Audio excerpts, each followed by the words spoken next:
and welcome to Shanghai. I'm Chen Xuan. Hi, I'm Timothy Pope.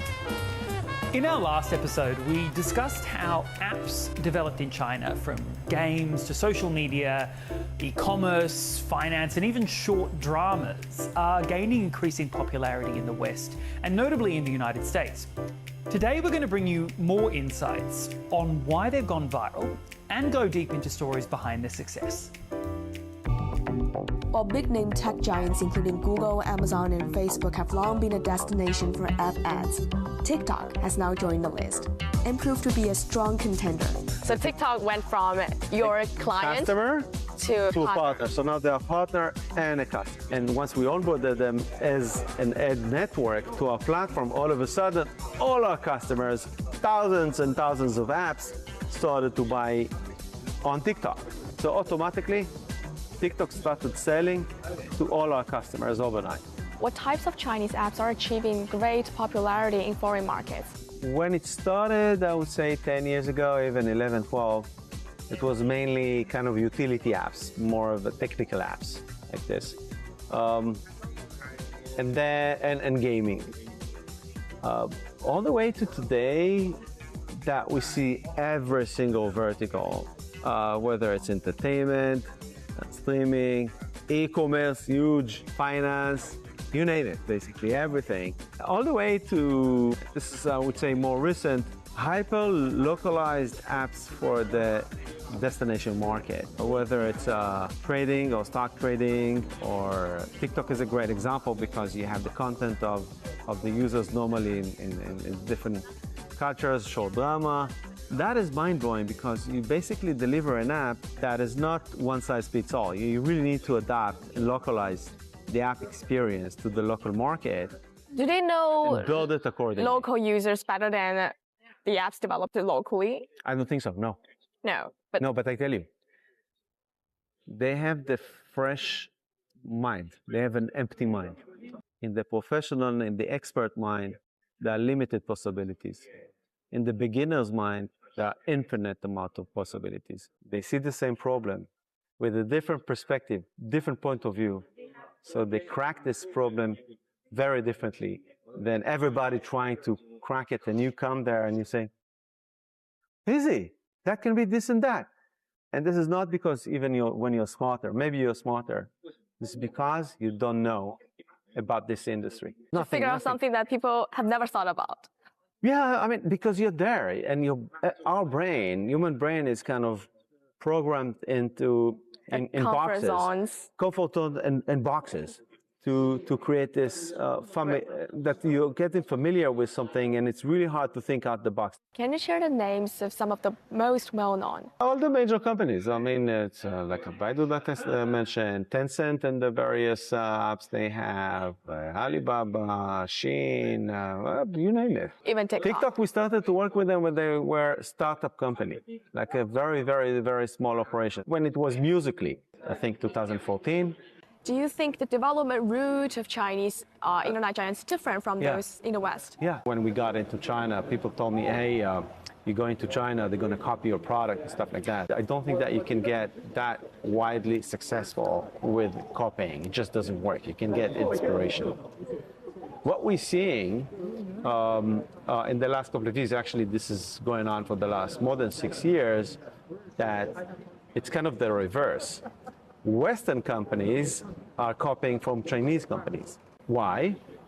First of all, the innovation, how people are using the mobile devices here versus the US. In the US, they have multiple devices, they have laptop, they have this, they have 20 credit cards in their wallets, while an average customer here, or mobile first, mobile only countries, they will have one mobile phone, they're gonna do everything with it. What we see is that Western companies actually copying and getting inspiration from Chinese companies.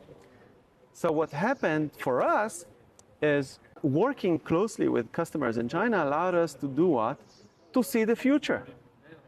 We have seen the future and what the future is going to look like in the US 6 years ago.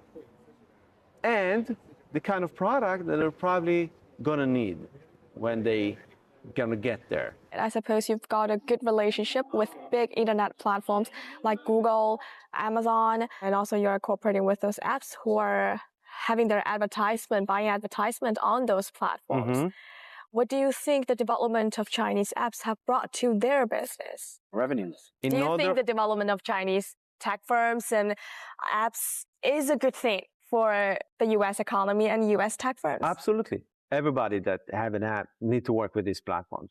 It's not even an option. The vast majority of our customers buy in all these platforms, whether it's Meta, Facebook and Instagram, TikTok, Google, also Apple search ads, and various of other ad networks to diversify everything. So yeah, absolutely yes. And I'll give you just an example. When we started to work with Facebook in 2012, their revenue from mobile was zero. By the end of 2000, we started to work with them in the middle of 2012. By the end of 2012, if I'm not mistaken, they already had like 100 or 200 million dollars. All the way to right now, the desktop is flat. You can consider that as zero. And all the tens of billions of dollars coming from mobile every quarter. The vast majority of revenue for Facebook is advertising. There's a lot of question marks that we and I had 10 years ago. Can Chinese companies be successful globally? Can they build great products that will be perceived in the global markets that people would like to use?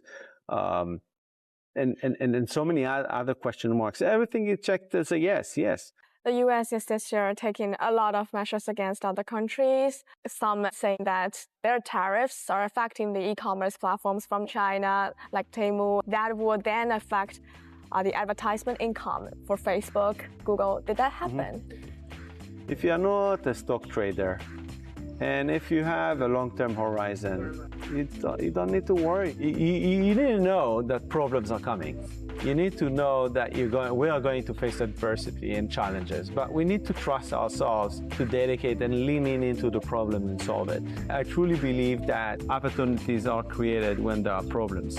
We are currently working on revolutionized AI agents that will allow our customers to be 100x better.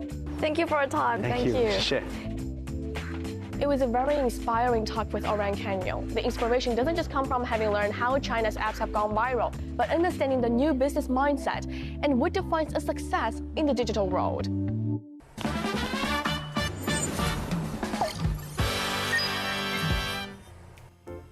Now moving on to Shanghai A to Z. China Eastern Airlines has launched a major upgrade to its SHA to PVG transfer service, making travel between Shanghai's two main airports more convenient than ever. Currently, domestic passengers arriving at Hongqiao Airport from 13 Chinese airports can transfer to same-day international flights departing from Pudong without needing to collect their luggage or checking again.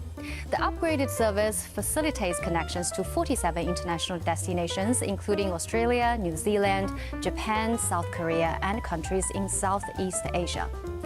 SHA to PVG transfer service counters are already in place at both airports. You can check your bags and confirm your onward flight without leaving the terminal or repeating procedures. This streamlined process is designed to free travelers' hands and significantly reduces transfer time and effort. With the introduction of the new Airport Link line, which cuts travel time between Hongqiao and Pudong to just 40 minutes, Shanghai is setting a new benchmark for faster, simpler, and more efficient airport transfers. And a custom-designed public bus line has been launched that allows pets on board. Here are the details. The pet-friendly bus service operates only on Saturdays and Sundays. It connects Langxiang Park in Baoshan to the Gate M Westbound Dream Center in Xuhui, with several pet-friendly stops along the way. These include Jing'an iMix Park, Suhewan Mixed Sea World, and Xuhui Riverside. There are 2 trips per day in each direction.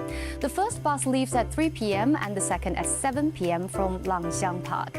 The return trips depart from the westbound at 4:50 p.m. and 8:50 p.m.